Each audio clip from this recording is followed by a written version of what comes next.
Ya,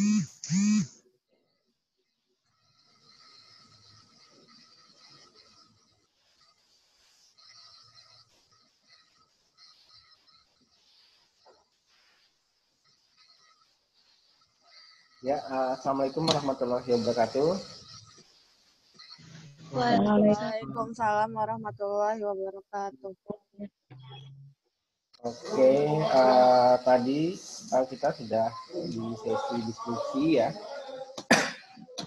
Sesi diskusinya sudah kita lakukan di SPADA, jadi di sini kita hanya menyimpulkan saja. Jadi kalau kita lihat di SPADA, kita cek ya.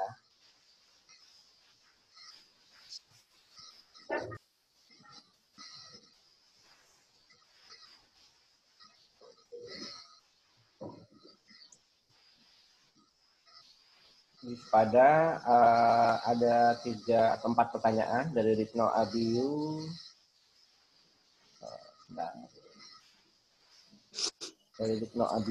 terus kemudian dari Mbak Bekti Ayu Ningtyas, terus dari Mbak Mas Mukhlisin, kemudian dari Mbak Laila Fadilah. Pertanyaan. Terus kemudian terakhir ada dari Mas Baharudin Yusuf Budiman, terus juga dari Mbak Linda Rofiana.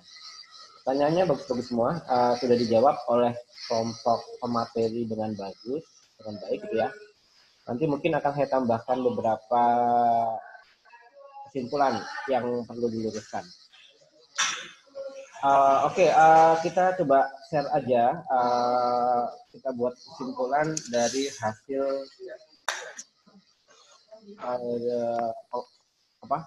paparan dari pemateri kelompok 1 ya.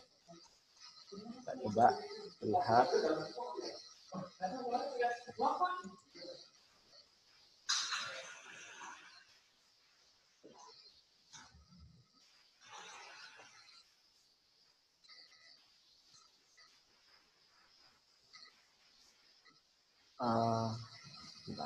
Semua udah masuk ya?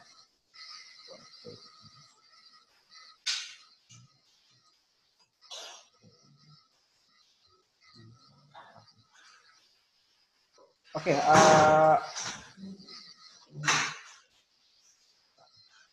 jadi kelompok 1 kan membahas tentang bagaimana kaitan antara belajar dengan motivasi gitu ya. Motivasi dengan belajar. Kalau di dalam beberapa penelitian, sebagaimana yang di buku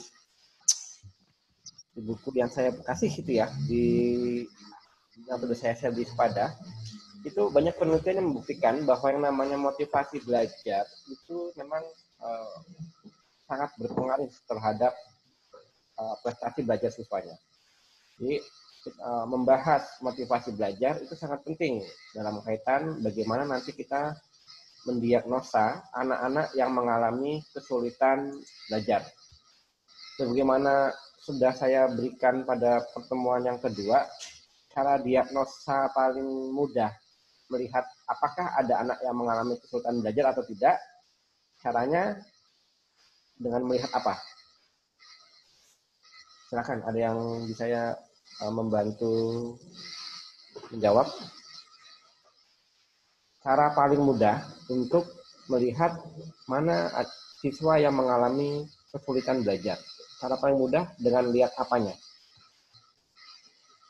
Nilainya, Pak. Apa? Nilai. Ya, betul. Ya, jadi kita lihat nilainya, nilai ulangannya, nilai di rapotnya. Jadi paling awal untuk melihat apakah siswa mengalami kesulitan belajar atau tidak adalah nilainya. Nah, nilai ini dinamakan prestasi belajar. Nah, anak-anak yang mengalami prestasi belajar rendah itu bisa jadi diakibatkan karena dia tidak termotivasi untuk belajar pada bidang tertentu itu. Nah, di dalam pembahasan kelompok 1 itu membahas terkait motivasi belajar, teori atribusi, dan locus of control. Yang paling adalah teori atribusi. Jadi di dalam teori atribusi ini, itu kalau kita mau simpulkan, teori ini adalah digunakan oleh para psikologi, ahli psikologi,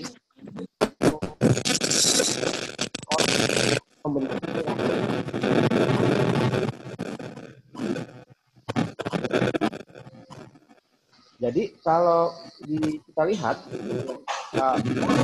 pasti melihat, ingin melakukan sesuatu pasti dia melihat kaitan antara perilakunya dengan respon dari lingkungan. Kalau saya begini, akibatnya apa? Kalau saya begini, akibatnya bagaimana? Gitu. Kalau saya pilih perilaku A, maka saya akan dapat apa dari lingkungan? Ini namanya respon ya. Jadi kita berperilaku, lingkungan merespon perilaku kita. Gitu. Nah, di dalam teori atribusi itu mempelajari hubungan itu. Gitu. Bagaimana seseorang itu pasti akan selalu melihat hukum sebab akibat dari perilaku yang dia lakukan.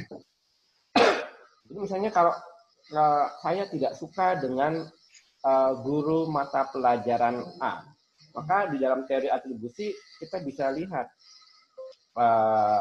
penyebabnya gitu. Dari kita lihat di sini ya, formasi atribusinya, penyebabnya gitu. Apakah konsensus? Konsensus itu misalnya gini, apakah semua orang di kelas itu setuju, semua tuh sebal sama guru A? Kalau begitu maka namanya konsensus.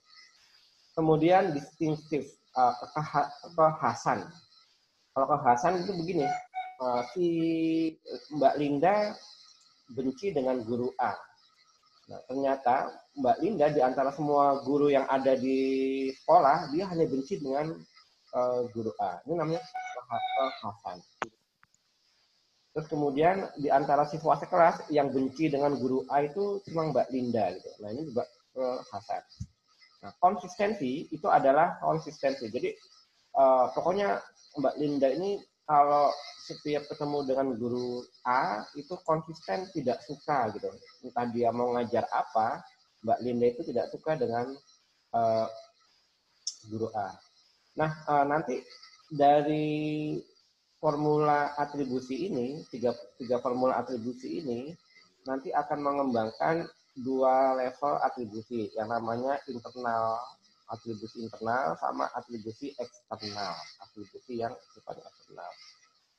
Nah, kalau teori atribusi ini nanti akan sangat berkaitan sekali dengan locus of control, efikasi diri tentunya, terus kemudian juga akan berpengaruh terhadap locus of control. Nah, di dalam locus of control itu ada dua, sama seperti teori atribusi ini. Nanti ada internal, ada eksternal. Maka locus of control seseorang itu ada dua, locus of control internal sama locus of control eksternal. Nah, kalau locus of control internal itu contoh mudahnya begini. Mas Andi, dia gagal dalam ikut pelajaran matematika. Nilai matematikanya rendah. Nah, kalau dia memiliki locus of control eksternal, maka yang disalahkan penyebab nilai belajar matematikanya rendah itu adalah orang lain, eksternalnya. Oh, ini yang salah pelajarannya memang susah gitu. Oh, ini karena gurunya nggak bisa ngajar. Oh, ini karena materinya tidak disampaikan dengan media yang bagus. Pokoknya yang disalahkan itu selain dirinya.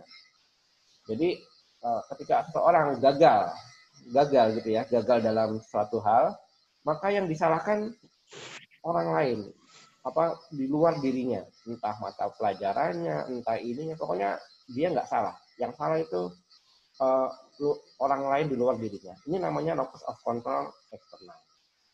Nah, yang berikutnya adalah locus of control internal. Locus of control internal kebalikan. Misalnya Mas Andi gagal dalam pelajaran matematika, maka yang dia salahkan itu dirinya.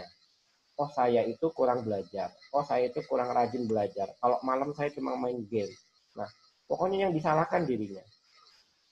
Nah, dalam kaitan diagnosis struktural belajar itu banyak anak-anak yang, nah nanti ini, maaf, bentar. Locus of control ini nanti juga akan berkaitan dengan harga diri atau efikasi diri. Nah, ini kebalikannya, orang yang harga dirinya tinggi itu biasanya dia lebih cenderung menggunakan locus of control eksternal dalam hal misalnya terjadi kesalahan gitu ya. Kalau saya gagal dalam belajar matematika, tapi saya itu orangnya pintar loh. Ini berarti bukan karena saya, tapi karena gurunya, karena materinya jelek, karena memang pelajarannya susah, bukan karena saya. Itu biasanya yang menggunakan locus of control eksternal itu adalah orang-orang yang memiliki efikasi diri yang tinggi, harga dirinya tinggi. Lalu yang berikutnya adalah internal locus of control. Ini kecenderungan biasanya orang-orang yang agak rendah percaya dirinya, itu biasanya menyalahkan dirinya terus. Oh, ini salah gara-gara saya. Ini tidak baik gara-gara saya. Ini buruk gara-gara saya. Itu. Nah, mana yang paling bagus? Yang paling bagus tentunya adalah yang seimbang. Gitu ya. Jadi dia bisa melihat secara objektif kegagalan dia dalam mengakuisisi mata pelajaran tertentu. Tetapi kalau dalam terminologi perkembangan, bagaimana seseorang itu bisa berkembang kemampuan belajarnya, maka tentu yang paling bagus itu adalah locus of control internal.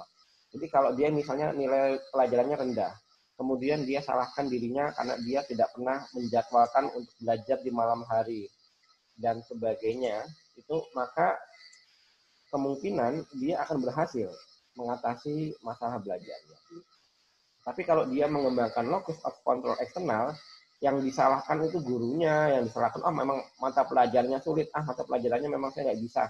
Itu biasanya dia tidak akan berhasil mengatasi kesulitan belajarnya.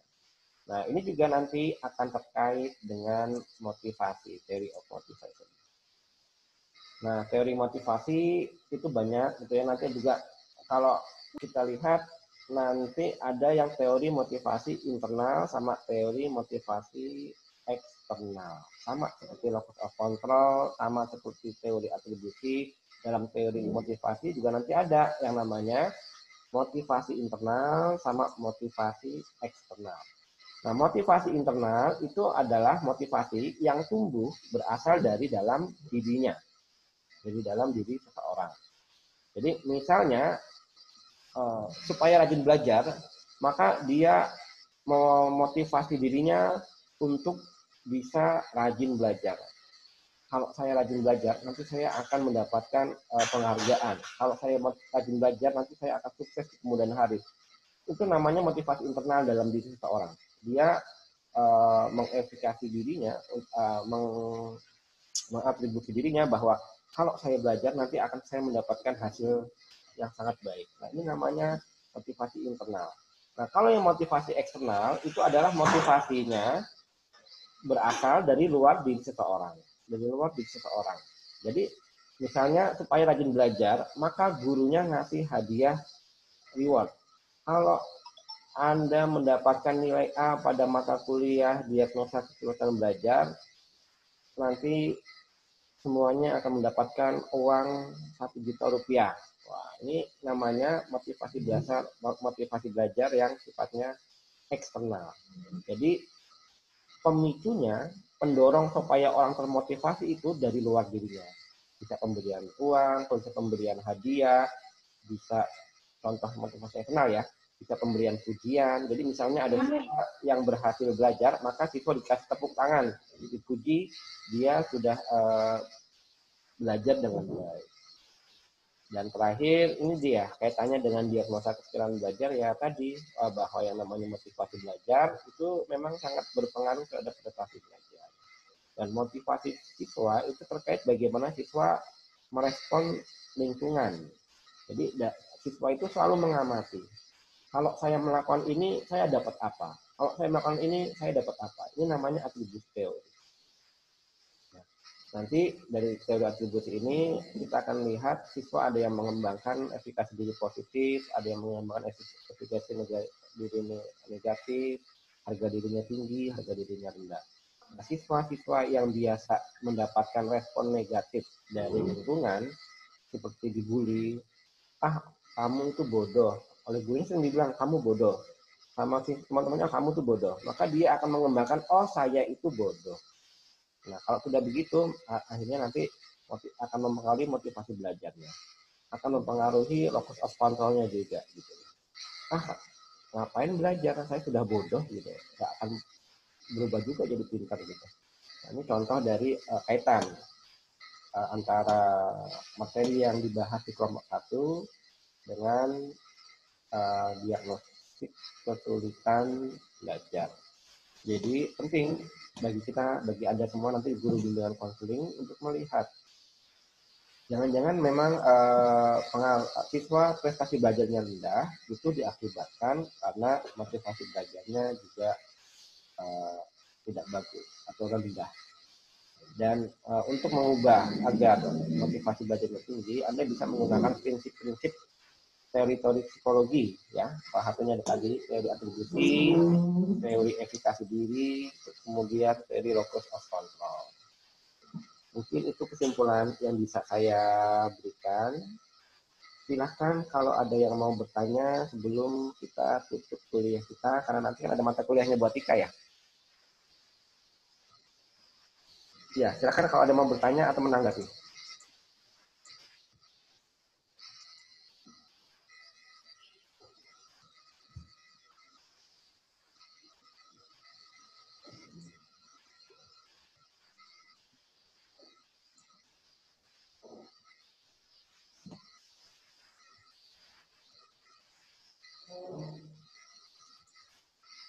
Gimana?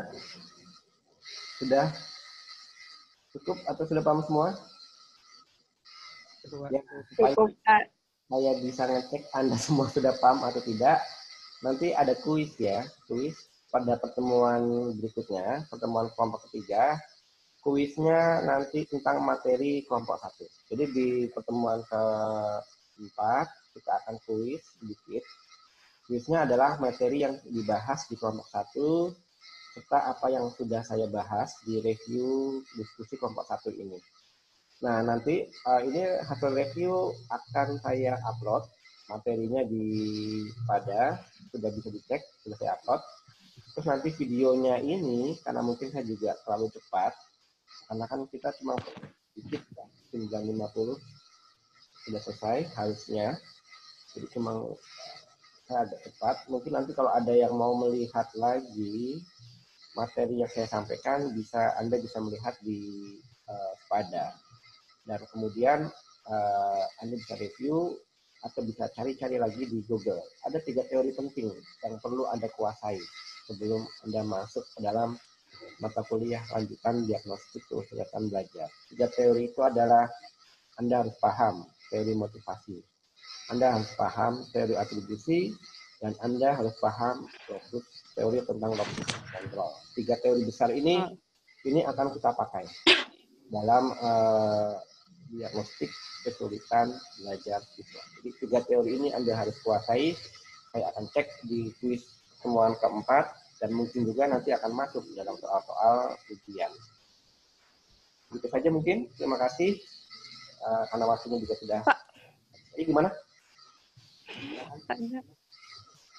Pak mau tanya soal locus of control. Ya. Tadi yang Bapak jelaskan kan soal kegagalannya aja. Kalau tentang keberhasilannya gimana, Pak? Itu yang dipuja-puja, kalau eksternal sama internal juga tetap sama kegagalan tadi ya, Pak? Iya, sama.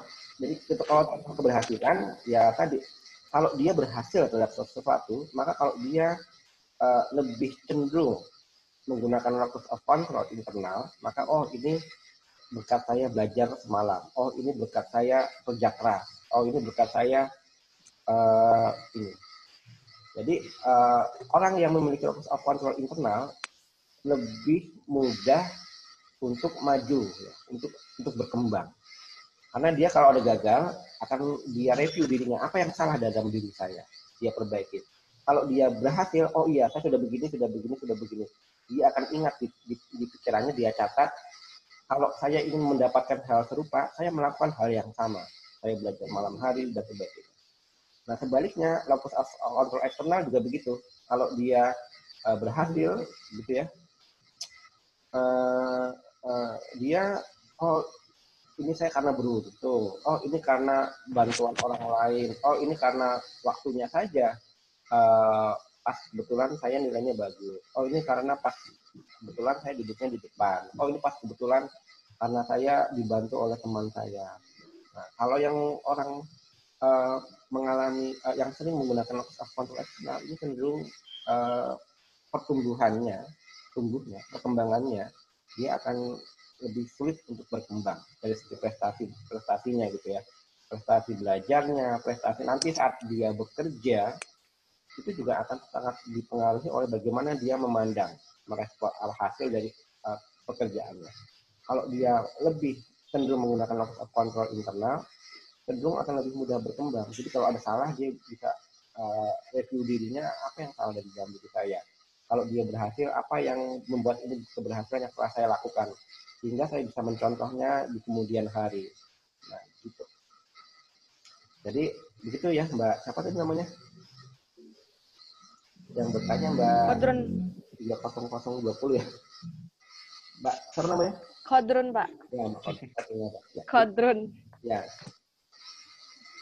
Ya, absen silakan di chat. Ya, Pak. Itu ya. Jadi, yang ikut pada di absen, yang ikut sesi Zoom absen. Jadi bisa dilihat yang paling aktif siapa nanti. Ada lagi yang ingin ditanyakan? Sebelum kita tutup, kemudian nanti kita akan lakukan kuis di pertemuan keempat. Ya, monggo silakan. Mas siapa? Kuisnya Mas Andi. Kuisnya itu via apa, Pak? Kuisnya itu sepada. Kuisnya via sepada. Ya. Oke, mungkin demikian ya, karena nanti kan ada mata kuliah buat Tika ya. Saya mau tanya, Pak. Ayo, boleh satu lagi silakan. Silakan Mas. Ya, ini Pak, jika seorang anak didik itu rasa motivasi dalam dirinya itu kurang, Pak. Bagaimana sih kalau kita sebagai calon guru gitu kan, Pak, untuk menumbuhkan lagi rasa percaya diri pada siswa tersebut. Misalkan anak tersebut lebih bagus, kalau ujung-ujungnya nanti juga saya nggak akan lanjut lagi ke jenjang yang lebih tinggi gitu, Pak. Terima kasih. Ya, Mas Andi Rianto ya, terima kasih. Bagus juga pertanyaannya, Mbak Fortun tadi. Jadi bagus. Kalau kita menemukan siswa yang motivasi belajarnya kurang. Nah, jadi motivasi belajarnya kurang itu bisa dilihat dari banyak hal. Salah satunya tadi motivasi belajar. Yang berikutnya adalah keberadaan dia di sekolah. Jadi kalau orang yang motivasi belajarnya sulit, itu biasanya sering bolos, sering tidak masuk sekolah, sering bolos ya. Salah satu simptomnya, salah satu ciri gejalanya itu adalah dia kadang sering bolos. Bagaimana cara kita sebagai guru bimbingan konseling untuk menumbuhkan motivasi siswanya? Tentunya, makanya tadi sudah saya bilang bahwa kita perlu belajar teori psikologi tentang motivasi. Di dalam teori motivasi itu akan dijelaskan bagaimana secara mental seseorang itu bisa termotivasi. Itu ada teorinya Herzberg, ada teorinya Maslow. Terus kemudian setelah itu kita lihat mengapa siswa tidak termotivasi. Nah, kalau sudah dilihat, maka nanti baru kita lakukan kemudian motivasinya ya. Nah, ini sebetulnya kalau di mata kuliah kita itu adalah teknik bagaimana mendiagnosa orang-orang yang mengalami kesulitan belajar, yang mengalami motivasi rendah. Nah, untuk teknik bagaimana mengatasi anak yang mengalami motivasi belajar rendah, itu paling pas itu nanti mungkin ada di intervensi bimbingan konseling ya, diskusi kelompok, konseling kelompok, konseling individual. Karena nanti banyak sekali Mas yang perlu Anda kuasai di situ. Nanti di dalam teori perubahan perilaku atau modifikasi perilaku itu banyak bagaimana cara merubah perilaku seseorang. Ada menggunakan teori token ekonomi, ada menggunakan teori reward punishment, ada teori menggunakan reinforcement positif, reinforcement negatif. Ini banyak bagaimana cara menumbuhkan motivasi tersebut. Teorinya tuh dalam itu baru satu teori ya. Kalau teori yang modifikasi perilaku itu teorinya behaviorisme. Itu nanti ada lagi yang teorinya punyanya kognitif, teori konseling kognitif. Itu bagaimana merubah perilaku seorang dengan mempengaruhi proses kognitifnya. Kalau tadi kan teori merubah perilaku seorang dengan modifikasi perilaku. Jadi bagaimana merubahnya itu nanti akan ada pada pembahasan khusus pada mata kuliah lanjutan di bimbingan konseling ya. Nanti ada konseling individu, konseling kelompok, teori intervensi dalam DK, itu nanti ada bagaimana cara mengatasinya. Nah, di mata kuliah ini kita fokus bagaimana mendiagnosanya, bagaimana mendeteksi anak-anak yang mengalami kesulitan belajar. Begitu. Oke, Zoom-nya sudah habis, sudah 40 menit. Ya, sudah 40 menit. Jadi, terima kasih pertanyaannya semua, bagus-bagus pertanyaannya. Ini saya rekam, saya upload nanti sebagai media pembelajaran. Anda harus belajar mandiri untuk menguasai teori tentang motivasi, teori tentang atribusi, teori tentang efikasi diri, teori tentang locus of control. Itu banyak sekali materinya di Google. Jadi kelebihan dari pembelajaran daring itu adalah menumbuhkan learning, apa namanya dia belajar bagaimana cara mencari pengetahuan sendiri. Oke, begitu ya. Terima kasih. Mungkin kita tutup pertemuan kali ini dengan mengucapkan hamdalah. Alhamdulillahirabbil alamin. Alhamdulillahirabbil alamin. Wassalamualaikum warahmatullahi wabarakatuh. Waalaikumsalam warahmatullahi wabarakatuh.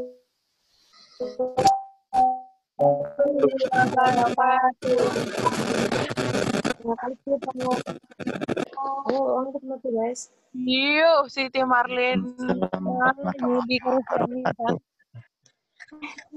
Bapak mau saya ngomong. Nala. Nala.